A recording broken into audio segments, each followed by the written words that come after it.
मणिपूर हिंसाचारावरून राऊतांनी मोदी आणि शहांवर घणाघात केलाय। मोदींना मणिपूरमधला हिंसाचार थांबवता येत नाही असं राऊतांनी म्हटलंय। पंतप्रधान मोदींनी आपलं अपयश मान्य करावं असंही राऊतांनी म्हटलंय। मोदींनी युक्रेनला जाण्यापेक्षा मणिपूरला जावं, मणिपूरला जा नाहीतर राजीनामा द्या असं राऊतांनी म्हटलंय।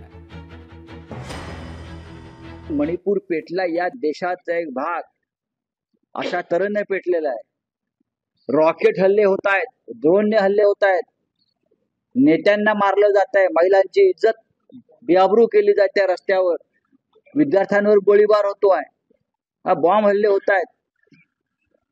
गृहमंत्री मुंबईत येत आहेत, अमित शाह राजकीय बैठका घेत आहेत, निवडणुकांची तयारी करतायत, सर्व काही करतायत, आमच्यावर टीका करतायत,